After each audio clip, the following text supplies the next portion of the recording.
Hola, hola, ¿cómo va? ¿Una semana más? Sí, una semana más. No contamos cuántas semanas venimos, ¿no? ¿No se tiene Dani ahí cuántas semanas venimos ya de vivos? Muchos, De abril o mayo, una cosa así. puede ser. El otro día contamos igual que tenemos más de 40 horas. Hola, hola, ¿cómo No va? sé, fue una locura. Más de 40 horas de vivos. De vivos. ¿Mm? Habría que sacar la cuenta, ¿no? Y deben ser 40 vivos, porque si es una hora, Sí, verdad. No, hubo un par que Eh. tuvimos más. puede ser, puede ser. Sí, igual 38. 38, pongan. Más o menos. Qué Bueno, locura. bueno, hoy es un día con muchísimas preguntas y nos parecía que en relación a lo que venimos hablando y esta cuestión de romper paradigmas, cosas que de alguna manera se incorporaron a una cultura, podría llamarse religiosa, cristiana, evangélica o como se le quiera llamar, una cultura que armó una, sí, precisamente eso, una estructura, un modelo, y llega hasta nuestros días casi sin atrevernos a cuestionar lo recibido. Pero lo que dice la palabra de Dios es que la palabra que llega hasta nosotros es una persona. Claro. Es la persona de Cristo. Él es la palabra viva, es el verbo encarnado. Jesús dijo, yo soy la verdad, tu palabra es la verdad. Y la expresión viva de la voluntad del Padre. Entonces, lo que aprendimos que todo lo que está en Cristo, todo lo que está en Dios, ocurre de manera bíblica, o ocurre de manera exactamente como lo comunica escritural. Sí. Escritural. Entonces, aprendimos también que todo lo que ocurre natural o sobrenatural es juzgado por la palabra. No importa qué profecía recibiste, qué palabra de Dios recibiste, previamente estuvo en la palabra de Dios, previamente estuvo en la Biblia. Porque Dios se reveló a sí mismo y se reveló en su propio Hijo. Entonces, esto es bien importante porque desde la manera en que Dios lo comunica, en la mente de Dios, lo que no es Cristo es lo opuesto. Lo que no es la vida es la muerte, lo que no es bíblico es herejía. Así es como lo plantea la palabra de Dios. Por eso es tan importante, porque a veces la ignorancia causa el mismo daño que la propia maldad o la mala intención, y la ignorancia a veces son distintas, pareciera ser distintas fuentes, pero producen el mismo daño. Por eso es tan importante entender cuando Dios dice que su pueblo perece por falta de conocimiento, ¿no? Sí, además, un punto que tocamos la semana pasada de lo que vos estás hablando es que, por ejemplo, a Eva dice que ve apetecible el fruto, Claro. ¿no? Entonces ella vio apetecible tener un poco más de sabiduría, del conocimiento del bien y del mal, y dejó de lado a quién era la sabiduría. El tema está no en la acción, sino en la fuente que produce la acción.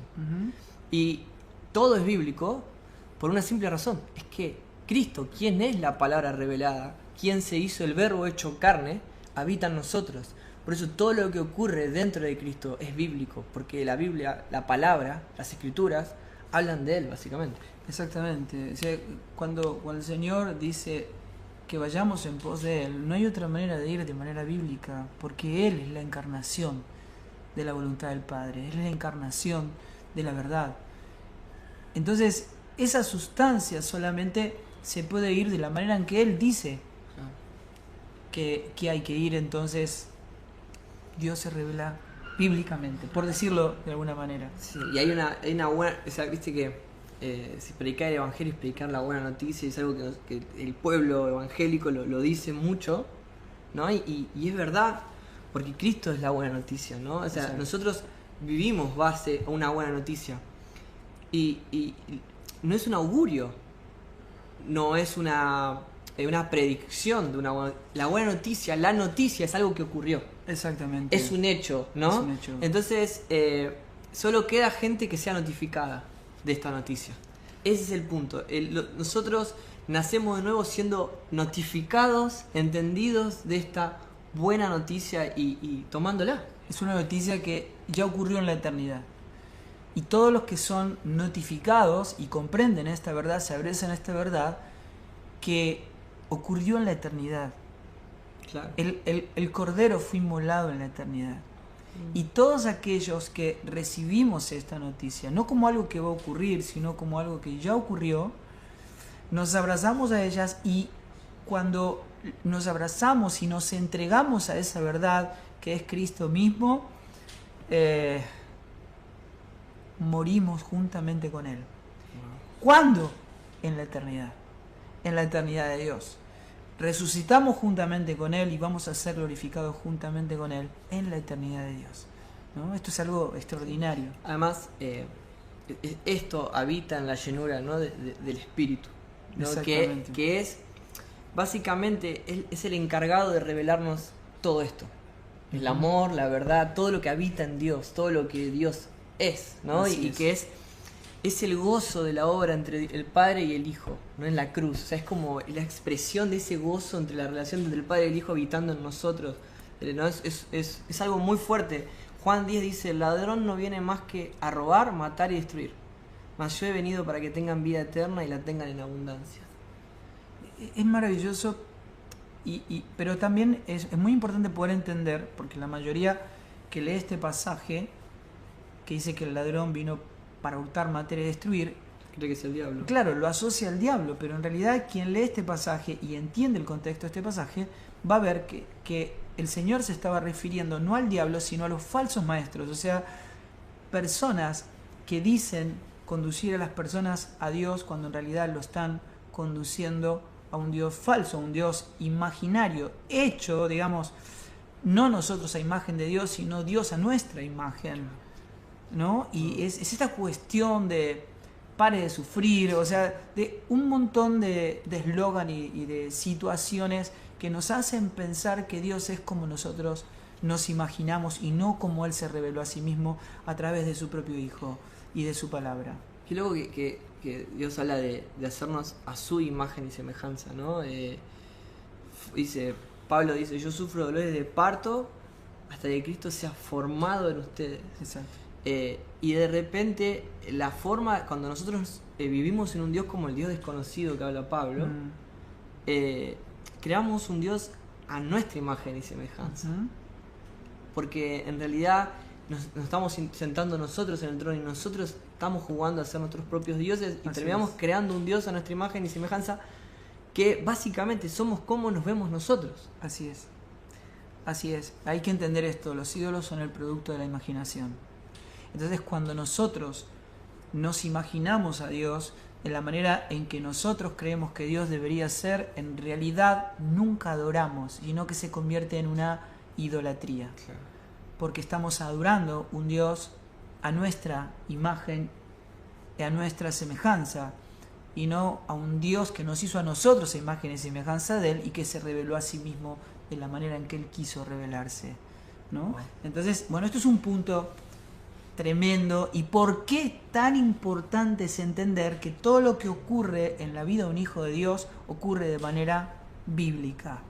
Vivimos de manera bíblica, oramos de manera bíblica, comemos, bebemos, todo lo que hacemos, como dice el apóstol Pablo, lo hacemos conforme a la voluntad de Dios, que es lo que le glorifica, o sea, para la gloria de Dios, ¿no?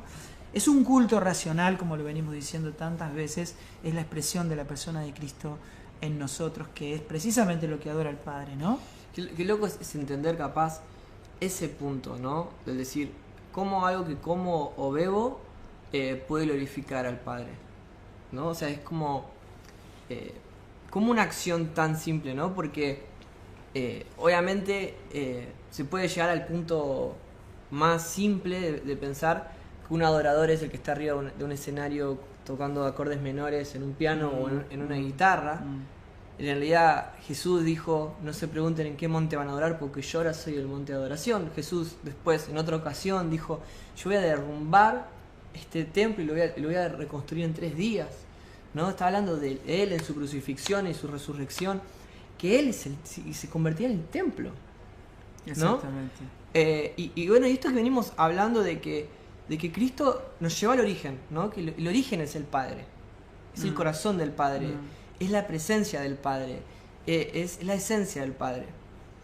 Pero con nuestro espíritu llegó todo, nuestra mente, nuestra vista, nuestra cultura, todo se convirtió en esencia celestial. Exacto.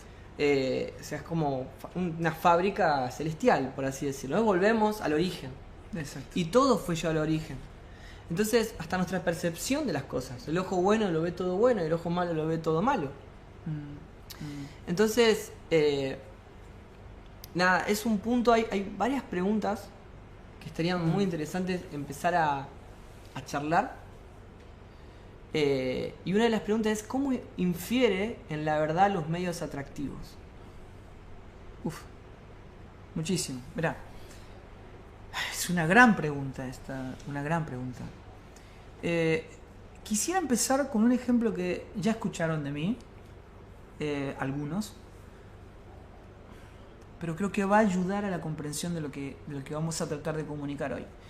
Y si ya arrancamos con esta pregunta, es algo realmente importante lo que tenemos para decir de parte de Dios, o lo que Dios tiene que comunicarnos a través nuestro. Yo una vez di un ejemplo acerca de un matrimonio de un hombre que engañaba a su esposa mientras su esposa lo esperaba en su propio hogar haciendo la comida.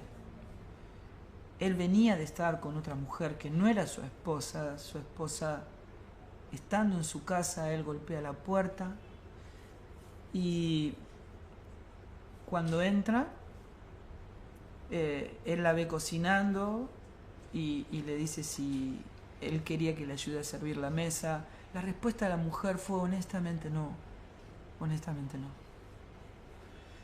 Lo que en realidad yo quiero es tu corazón, o sea, lo que quiero que seas honesto conmigo.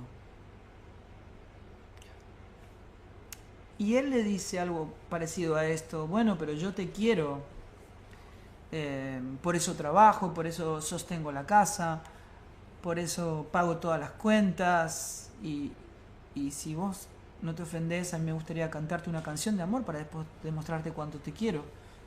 A lo que la mujer le dice: ni se te ocurra cantarme una canción, yo lo que quiero es tu fidelidad, quiero tu corazón. Quiero que me seas fiel. Eso es lo que anhelo. Preferiría vivir abajo de un puente, sin casa, pero tenerte a vos. Y esta es la condición del amante, ¿verdad? Y el punto es este: ¿qué locura nos podría hacer creer a nosotros que Dios va a pasar por alto esto? Si Dios no tiene nuestro corazón, no tiene absolutamente nada. Entonces hay que entender a qué Dios llama fidelidad, a qué Dios llama a tener nuestro corazón. No es darle lo que nosotros creemos que es bueno, sino lo que Dios está diciendo que es bueno. ¿A qué llama Él fidelidad? Y cuando decimos medios atractivos, Jesús dijo: yo soy la fuente de atracción. Si yo soy levantado de la tierra, a todos atraeré a mí. Si la gente puede ver en ustedes el Cristo que está en nosotros, Él es la fuente de atracción. O sea, un modelo de iglesia que se ha pasado décadas y décadas tratando de que la iglesia sea atractiva. Hace poquito escuché acerca de un muchacho que era ateo, va a una congregación y dice: voy a ver de qué se trata, yo soy ateo, no tengo nada que ver con Dios. Y él escribía en sus redes sociales diciendo: voy a volver porque la gente es muy amable y la música es muy profesional. Lo cual a mí me parece, o por lo menos en la mente de Dios, es una verdadera tragedia. Porque el evangelio es, se podría decir, como escuché una vez, es un escándalo, es una locura el que se pierde. Si hay algo que precisamente no se convierte en atracción es todo aquello que no es Cristo. ¿No es cierto? Es una verdadera tragedia que la palabra de Dios no me haya confrontado, que el Espíritu no lo haya convencido de pecado, de juicio y de justicia, no lo haya confrontado con la cruz, donde uno no puede hacer otra cosa que rendirse o escaparse de ese lugar, ¿verdad? Yo me acuerdo una vez... sí, o sea, ahí está, gracias. Yo me acuerdo una vez, John Piper empieza a contar se sube al púlpito de su iglesia y él empieza: ¿ustedes creen que las tragedias son el hambre acá, allá, tal? Y empieza a dar muchos ejemplos. Y dice: pero yo les voy a mostrar lo que es una tragedia para un hijo de Dios. Y saca un diario y muestra sobre un matrimonio que con 50 años habían juntado tanto dinero como para poder retirarse y jubilarse de por vida, y iban a dedicarse a estar viviendo a las orillas del mar juntando caracoles por el resto de su vida. Y él agarraba el diario y decía: créanme que esta es la tragedia. Esta es la verdadera tragedia. Esta es la verdadera tragedia. Que yo me dedique a hacer lo que a mí me gusta.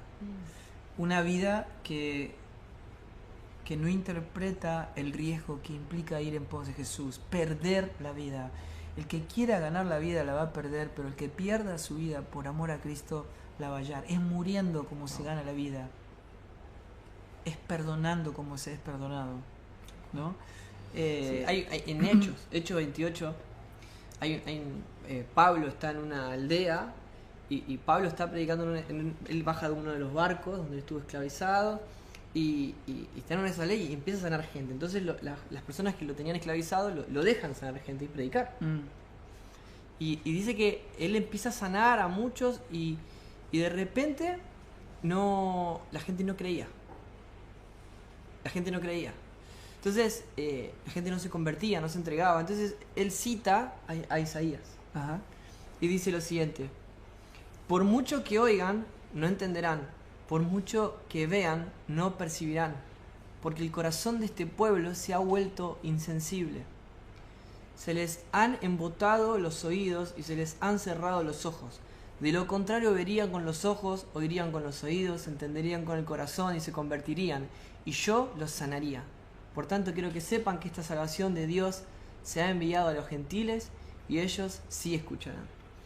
Qué loco, porque lo que no entiende es el corazón insensible. Exacto. El corazón de piedra no escucha. No escucha la voz de Dios. Va atrás de los milagros. No escucha. Pero no atrás de la salvación. No es Dios la fuente de atracción. Entonces, cuando una iglesia que procura ser atractiva, honestamente, uno mira el escenario, las pantallas, las luces, los sistemas de sonido, la manera en que todo está armado para que resulte atractivo, y uno se pregunta: ¿para quién es el culto? ¿Para quién es el culto? Toda la gente entiende perfectamente que el culto es para Dios. Entonces, ¿qué quiere decir eso? Que no tiene que ser atractivo para mí. El culto es para Dios, al único que le tiene que agradar es a Él. ¿Y ustedes creen que a Dios le importa cómo cantamos? ¿Creen que a Dios le importa si las canciones son nuevas o son viejas? Si hay pantalla, no hay pantalla, si hay sonido, no hay sonido, si se canta afinado, desafinado. Lo que Dios mira es nuestra vida puesta en el altar del sacrificio. Él ve nuestro corazón. Él ve si la fuente de ese culto, la fuente de atracción es Él mismo. Por eso llegamos a un punto en que estamos tan ausentes de esta realidad que podemos decir: hoy estuvo bueno el culto. La alabanza estuvo buenísima. El mensaje estuvo muy largo, habló el pastor. Hoy fue corto y conciso, muy bueno. Y evaluamos como si algo de todo eso tendría que agradarnos a nosotros, cuando en ese lugar lo que tiene que ocurrir es solamente lo que le glorifica. ¿Te acordás vos? Uno de los ejemplos que habíamos, creo que fue, si no me equivoco, el primero o el segundo vivo que lo charlamos, sobre un misionero en Irán. Así. Y él contaba que bueno, son perseguidos, son asesinados, son masacrados. Y él contaba que le empieza a predicar a un chico que veía triste. Y él, cuando le predica, le dice, bueno, vos llevate esto, y le da la Biblia, le dice, llevate esto y léelo en tu casa. Y ahí vas a entender todo. No hace falta que yo te diga nada, le dijo. Vos léelo. Porque mi Dios habla a través de esto. Entonces él le empieza a explicar que Jesús, ese libro, Jesús se había convertido en carne, ¿no? Y que lo podía encontrar ahí. Sí. Y él dice que cuando lo abre y empieza a leer, dice que ocurrieron milagros en su vida. Dice que el piso se movía, que parecía como si fuera agua, y que Dios mismo vino y se le presentó y le empezó a decir cosas. Y él llega y contándole sobre las manifestaciones sobrenaturales que estaba viviendo, físicas y espirituales, ¿no? Pero más que nada cosas que él podía tener en su sensorial, ¿no? En sus ojos, en su percepción. Y este misionero le dijo, créeme, que si a vos te sorprende esto, todavía no conoces nada de él.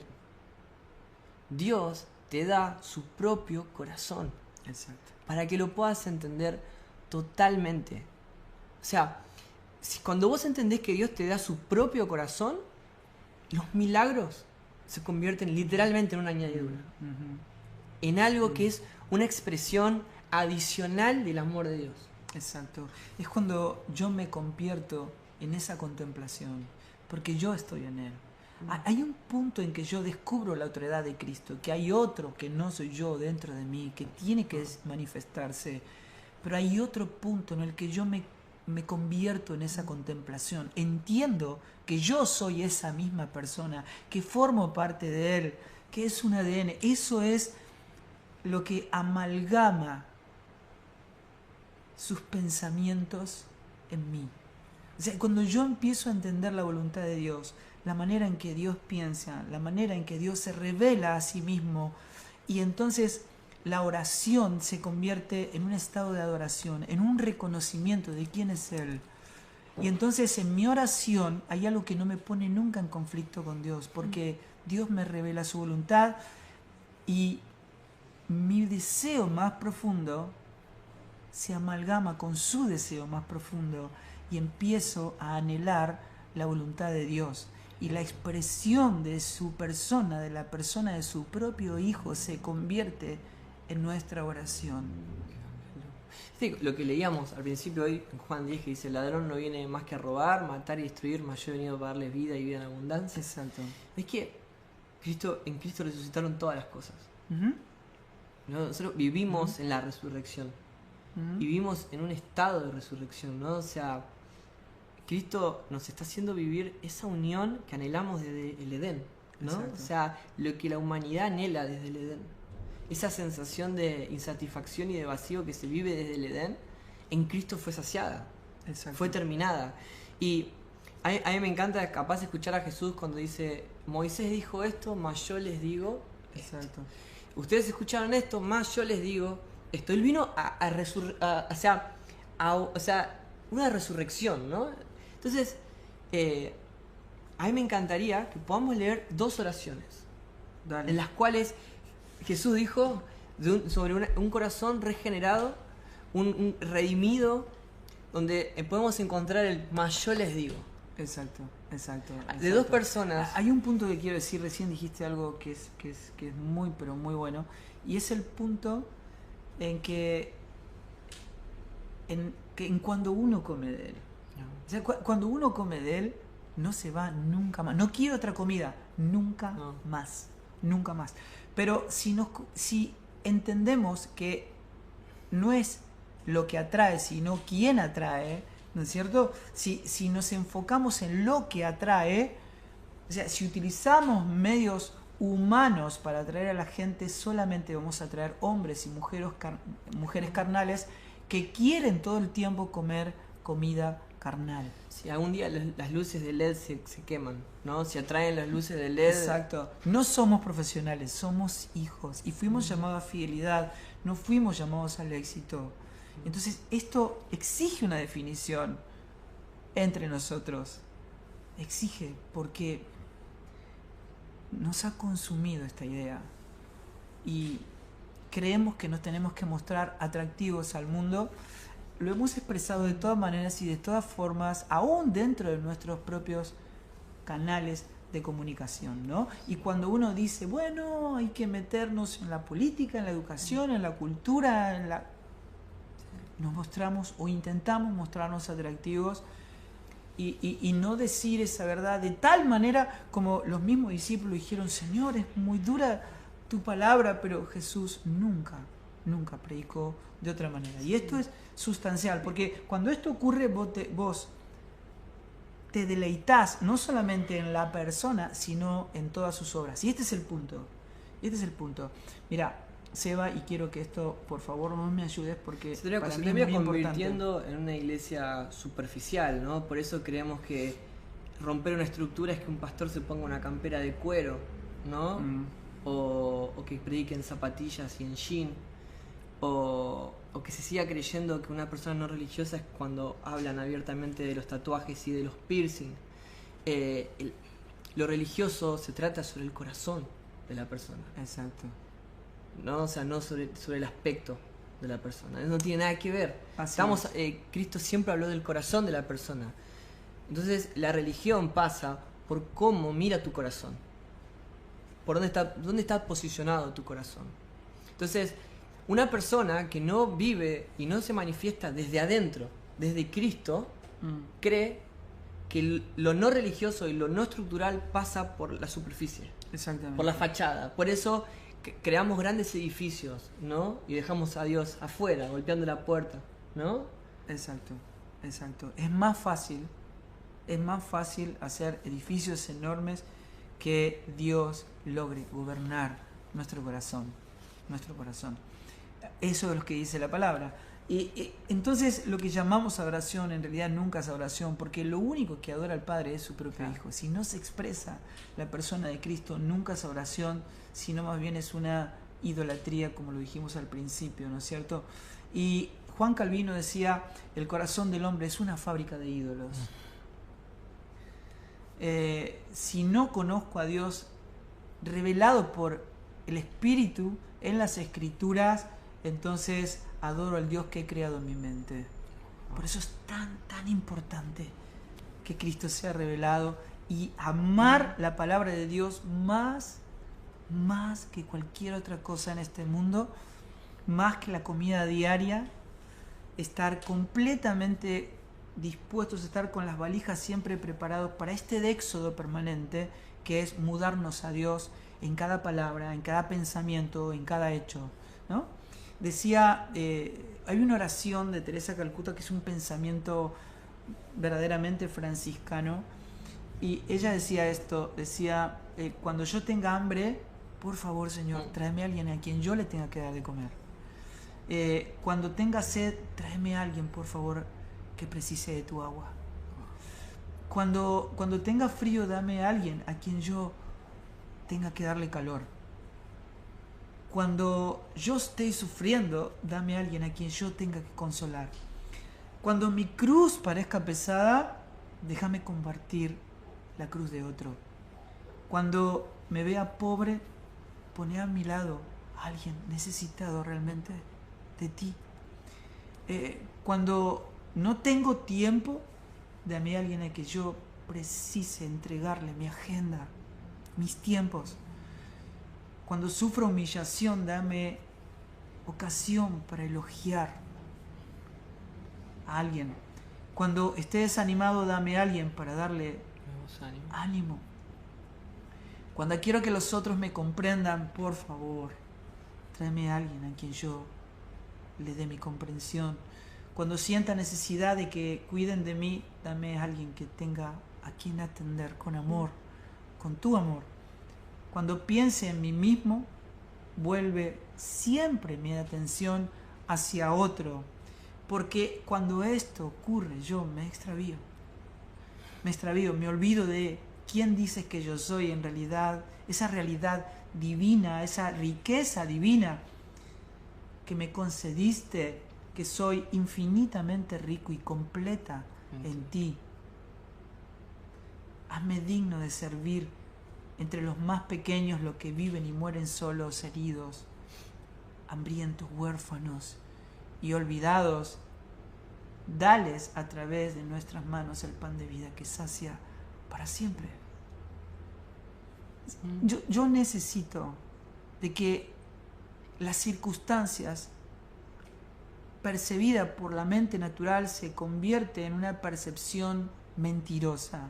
Me hace creer que soy lo que siento, cuando en realidad yo necesito que Dios dé un golpe de gracia sobre mi vida para que no me olvide en realidad quién soy, quién Dios dice que soy. Porque yo no soy lo que siento, ni lo que otros dicen, ni lo que la realidad muestra, sino que yo soy lo que Dios dice que soy en la eternidad, en Cristo mismo. Francisco decía algo parecido, ¿no? Sí, hay una oración de Francisco de Asís que también plantea ustedes dicen esto, más yo digo esto, Exacto. ¿no? Esta cosa la de mente las patas natural, para arriba. exacto, y la mente de Cristo. Exacto. Sí. ¿No? Que es locura para los que se pierden. Exactamente.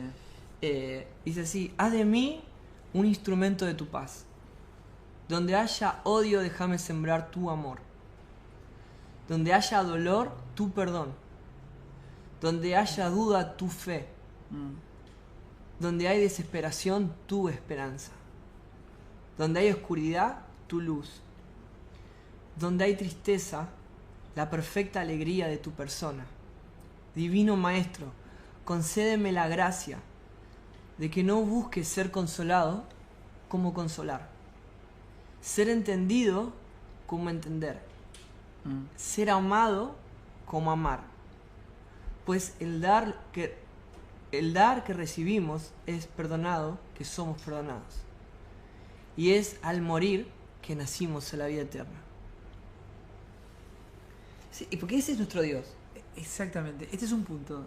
Dios es, y ese ser produce quién es, expresa quién es. Puede que nosotros digamos que amamos a esa persona cuando no amamos lo que esa persona produce. A ver, Jesús dijo: tomen la cruz cada día, niéguense a sí mismos, pero claro, pero nadie quiere sufrir, todos nos escapamos de la cruz, y entonces, ¿cómo puede ser? Si Dios es lo que está produciendo, y entonces dicen el Señor: pongan la otra mejilla. Es tan interesante porque no había nada más humillante para el pueblo judío que golpearlo en una mejilla. Era la mayor humillación, una de las mayores humillaciones en el vínculo social del pueblo israelita. Y él decía: pero cuando le peguen en la mejilla, ofrezcan la otra. Caminen la segunda milla, que era algo también muy humillante, ¿no? Pues ellos estaban esclavizados, ¿no? Y la ley decía que podía llevarle una milla, pero decía: no, bueno, llévala a la segunda, bendigan a los que los maldicen. Y uno se resiste al obrar de Dios. Pero nadie puede amar a alguien si no ama lo que esa persona expresa en su propio ser, ¿verdad? Entonces, y yo no puedo amar las obras si no amo a Dios, y no puedo amar a Dios si no amo sus obras. Y entonces lo que el Señor está diciendo, escuchen, es muriendo como se gana la vida. Es amando lo que Dios produce. Por eso dice: cuando ustedes amen a sus enemigos, cuando oren por los que les roban, los ultrajan y los persiguen, ¿saben por qué lo van a hacer? Para que sean hijos de vuestro Padre que está en los cielos. Porque esa es la sustancia de Dios en ustedes. Entonces, esto es algo importantísimo, porque Pablo, estando en el Areópago en Atenas, encuentra un cartel que dice: al Dios no conocido. Y él le dice: yo quiero hablarle de este Dios al que ustedes adoran sin conocer. ¿Cómo podemos nosotros adorar y decir, y nos sentimos tan felices de ver, tan conmovidos y emocionados de ver la forma en que Dios nos amó muriendo en la cruz del Calvario por nosotros? Pero de ninguna manera estamos dispuestos a estar crucificados juntamente con Él por amor a lo que Él ama, que son los perdidos, aquellos que Él vino a buscar y a salvar. A mí me encanta que dice: prediquen el Evangelio, vayan y prediquen solo a los pobres, porque ellos no tienen cómo devolvérselo. ¿Cómo devolvértelo? Es algo increíble porque uno a veces da la vida por personas y no sé, 5, 10, 20, 30 años expresando el amor de Cristo en esas personas, y de repente esa persona se enoja por algo y se va, y uno dice, 30 años le serví, 30 años, mirá cómo lo agradece. Y el Señor dice, si lo van a hacer, asegúrense de que ellos no tengan cómo recompensarlo. Porque si ustedes lo hacen de esta manera, se van a asegurar que la verdadera recompensa sea el tesoro que es Cristo.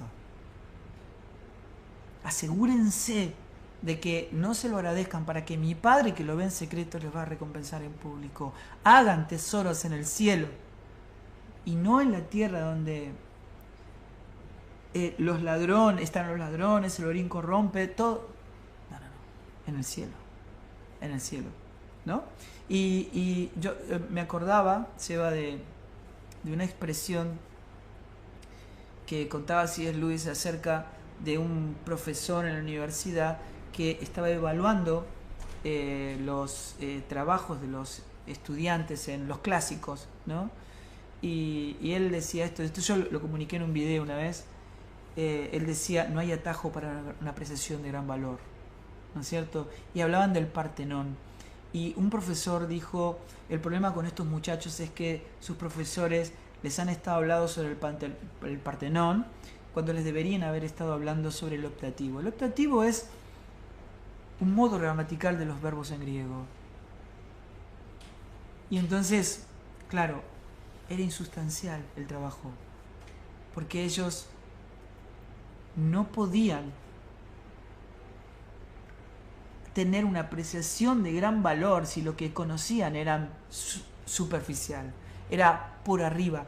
Debían sumergirse en el idioma de los clásicos para poder entender la profundidad de una obra de un valor increíblemente valioso para el arte y la arquitectura, ¿no es cierto? Entonces decía, ¿cómo podemos disfrutar lo que no valoramos? ¿Y cómo podemos amar lo que no conocemos? El Señor dice, mi pueblo perece por falta de conocimiento, y lo que hay que conocer es la persona de Dios, que fue revelada en el Hijo. Amén. Entonces, este es el punto. Amar y valorar su persona y todas sus obras. Por eso el Señor dice en Juan 17:3, antes de ser crucificado, la vida eterna es que te conozcan a ti. Que te conozcan a ti. Así que no se puede adorar lo que no se conoce.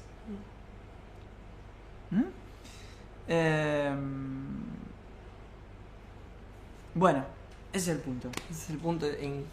En Gálatas dice algo sobre esto, porque esto es todo vivido bajo la resurrección de Cristo, ¿no? O sea, vos, si no valorás la resurrección y vivís en una oscuridad, porque esa es la obra de Cristo.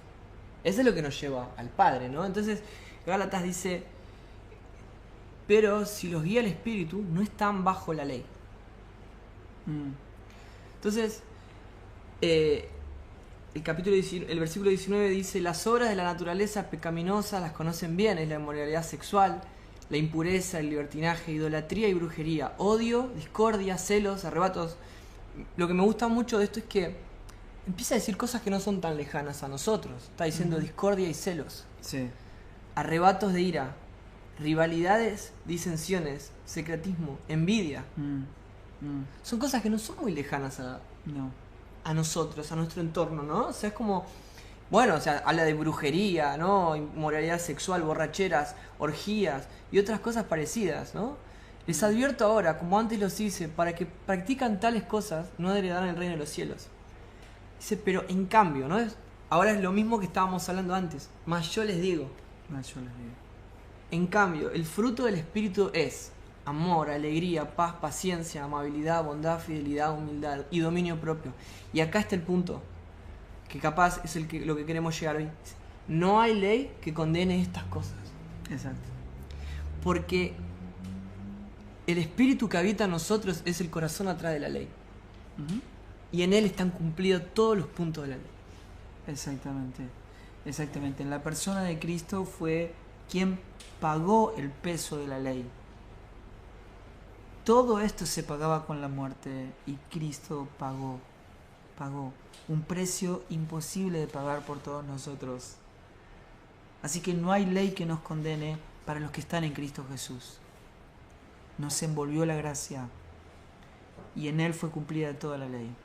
Así que sabemos que todas estas cosas están en la carne, pero lo que el Señor está diciendo, hagan morir la carne por el Espíritu, ¿no? Hay una cantidad, nosotros el viernes pasado empezamos a ver cómo romper esta cantidad de paradigmas y vinieron tantas preguntas. Voy a volver el viernes que viene, voy a volver a agarrar frases de canciones de las que solemos agarrar o cantar en nuestras congregaciones, ¿no? Pero hay unas, nosotros, bueno, falta todavía, ¿no? Estamos, ¿cuándo estamos? Ok, está bien, sí. Hay una pregunta que dice, ¿soy iglesia? Entonces la pregunta es, ¿hay que ir a la iglesia? Es genial. Si yo soy la iglesia, ¿debo ir a la iglesia así textualmente como yo? Qué bueno, ¿no? Supongamos que vos sos Pedro. Pedro, ¿se puede ir de Pedro? Escuchen, frases como esta. Hoy a la mañana pasé por la iglesia. Todos sabemos de que la iglesia no es el edificio. Pero seguimos hablando de esta misma manera porque nos entendemos entre nosotros. Pero ¿cuál es el problema? Es que seguimos pasando en las próximas generaciones el mismo problema. Las palabras crean conceptos. No son inocentes. Es un verdadero problema. Por eso dice el Señor, ustedes no entienden mi lenguaje porque no pueden escuchar mi voz. Cuando uno escucha la voz de Dios, como leíamos hoy, cambia su lenguaje. El Espíritu nos revela lo concedido, lo cual también hablamos. El lenguaje que expresa lo concedido es quien expresa a Cristo, todo lo que adora al Padre. Nuestro lenguaje. Es importante hablar bíblicamente, hacer todo bíblicamente. Sí, además, ¿quién es la iglesia? Exacto, bueno, la iglesia, si uno pregunta, bueno, la iglesia no es el edificio, ¿quién es la iglesia? ¿Qué van a decir todos? Nosotros. Pero la iglesia no somos nosotros. No es eso lo que dice la Escritura. Nosotros, sin Cristo, no somos la iglesia. ¿Qué es la iglesia? La iglesia es Cristo en nosotros. Es su cuerpo. Donde Él es la cabeza y nosotros somos su cuerpo. Y cada uno de nosotros, como miembros, expresamos su propia persona. Entonces, no congregamos en Ciudadela, en San Isidro, en San Fernando, etcétera, etcétera, o en ninguna parte del mundo. La iglesia es espiritual. Nuestra ciudadanía está en los cielos. Congregamos en Cristo. Congregamos en Él. No vamos a la iglesia, somos la iglesia. En Cristo. En Cristo. Entonces, este es un punto, porque el que convocó la reunión es Él. Él nos reunió en Él. Y esta es la realidad dominante de todos los redimidos. Y el punto en cuestión es este: ¿por qué congregamos? ¿Por qué? Bueno, no congregamos por el sentido de la responsabilidad. Congregamos porque esta es nuestra realidad dominante. Congregamos porque a Dios le agradó hacer la iglesia de esta manera. Porque lo necesitamos. Porque no podemos vivir sin la expresión del cuerpo de Cristo, en el cual Dios ha repartido dones, asignaciones diferentes para hacer un ajuste. Es Dios quien diseñó la iglesia mundial, la iglesia espiritual. Es Dios quien diseñó las congregaciones locales y dio pastores, evangelistas, maestros, las distintas asignaciones, dones, talentos, donde todo se dirige a un solo lugar, que es su propia gloria, la expresión de su propio Hijo. Entonces, Mirá, hay gente que dice, por ejemplo, esto. Yo anoté algunas expresiones. Nosotros estamos bien haciendo nuestros devocionales en casa sin congregar en la expresión local del cuerpo. La respuesta es no, de ninguna manera, no, es un extravío de la verdad por completo. Dios le habla a su Hijo. ¿Se entiende? Dios le habla al cuerpo. Y Dios da a cada miembro para edificación de su iglesia. No podemos abrazar la cabeza sin abrazar el cuerpo. Nadie puede decir yo amo a Dios y no ama a su hermano. Hace mentiroso a Dios. Y el que no ama a Dios no ama a nadie, porque Él es amor. No hay manera de amar a alguien por Cristo. Amamos a Cristo en la gente. Es un solo amor. Es reconocer a Cristo en el otro, porque todo lo que está en Cristo es Cristo. Cristo es el todo en todos. No hay manera en que Dios se relacione de manera individual en el cuerpo. El Padre le habla a su Hijo. Es la mente de Cristo, la única que hace tangible todo lo que el Padre expresa en su propia gloria, en su propia voluntad. Así que si entendemos esto, el fundamento de la mente de Cristo, la manera incorporativa en que se expresa, vamos a darnos cuenta que todo el fundamento apostólico está sustentado en esta verdad. Así que cuando uno toma una decisión, nunca dice, bueno, lo hago porque esto me parece bien y creo que esto es voluntad de Dios. No. La pregunta que uno se tiene que hacer es si esto edifica el cuerpo, si glorifica a Dios, si conviene, porque todo lo que me ocurre a mí le ocurre al cuerpo y todo lo que le ocurre al cuerpo me ocurre a mí. Llegamos a Dios de manera individual, pero inmediatamente Él nos coloca en su cuerpo y ahora ya no funciona mi mente natural, sino en la mente de Cristo que gobierna el cuerpo, al cual yo pertenezco. Esa es la expresión del cuerpo. Congregamos porque le amamos, porque Él es nuestro tesoro, porque amo al Cristo que está en el hermano en el cual nos congregamos para expresar su gloria. Lo necesitamos con todo nuestro ser.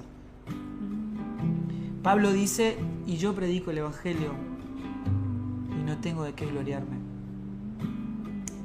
Porque nada ocurre individualmente. La obra es de Dios y lo hace de manera corporativa. ¿Saben por qué predico? Porque me es impuesta necesidad. No predico porque Dios necesite que yo lo haga, sino porque yo lo necesito a Él.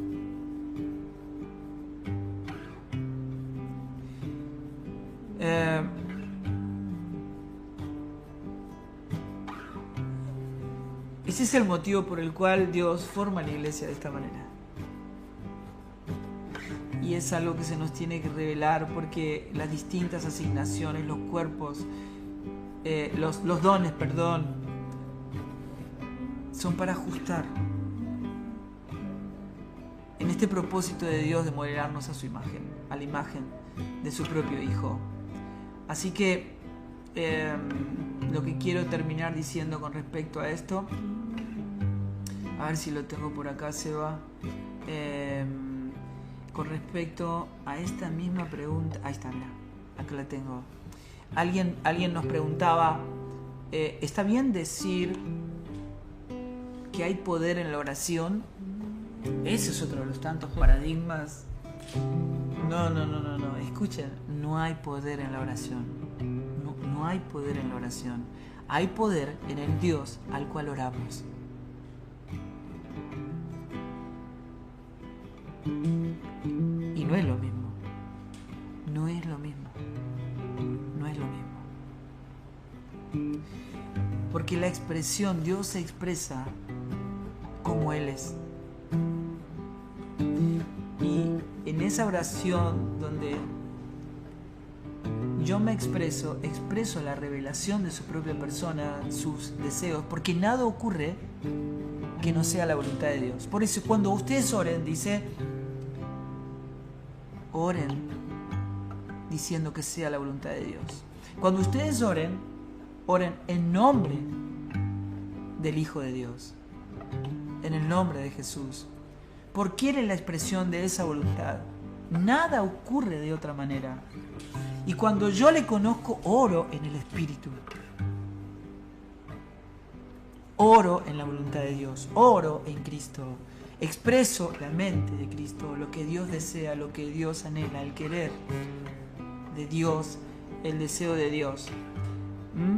Es la manera en que me identifico con su persona y con todo lo que Él es y con todas sus obras. Así que bueno, ustedes se van a dar cuenta, cuando esto ocurre hay un lenguaje que se expresa de tal manera que uno se da cuenta que esa persona conoce a Dios, conoce el corazón de Dios, sabe lo que está pidiendo, pide aquello que deleita a Dios, que se convierte en mi deleite,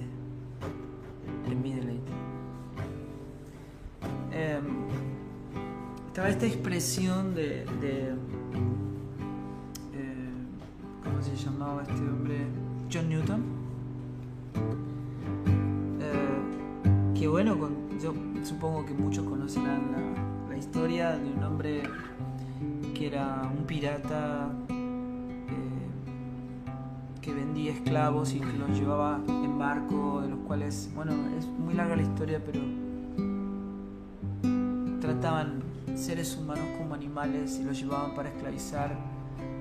Y borracho, una persona completamente despreciable, un día se cae del barco y la gente que estaba en el barco, él iba a morir, pero como lo despreciaban, para salvarle la vida le tiraron un arpón y se lo clavaron en la cadera. Así que cuando lo suben al barco, estaban marcando el inicio de un hombre que después de conocer a Cristo iba a recordar esa renguera cada día como la expresión del amor de Dios. Dice, cada paso que doy con esta pierna herida me hace recordar la gracia de Dios, la sublime gracia de Dios que rescató a este miserable pecador. Así, sublime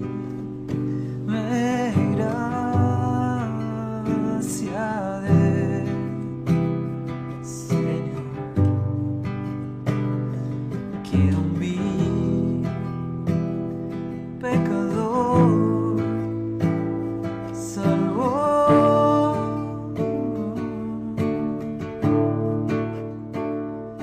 Fui ciego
gracia de Dios implica precisamente eso. Enamorarme de lo que Él produce en nosotros. Están enamorados de ponerlo otra mejilla. ¿Por qué? Porque yo no lo puedo hacer. Lo hace el que está en mí. Cuando yo me muero, el que está en mí se expresa poniéndolo otra mejilla. Hace todo lo que yo no puedo hacer. Y se convierte en mi deleite, se convierte en mi tesoro. El que está en mí puede amar al que no lo merece. El que está en mí puede caminar la segunda milla, bendecir al que lo maldice y hacerlo poniendo el gozo delante de Él. Todo lo que yo no puedo hacer, Él lo hace. Y me enamoro de lo que Él produce en mí y de su persona. Eso es gracia, gracia, sublime gracia. Su compasión, su libera, se eterno. Su libera, se eterno. Se mandó. Ahí viene. Bueno, nos estamos yendo. Así que nos despedimos con Amadeo como siempre. Y hasta la próxima. Gente, abrazo, abrazo. Estamos viendo. Hasta la próxima. Hasta el viernes.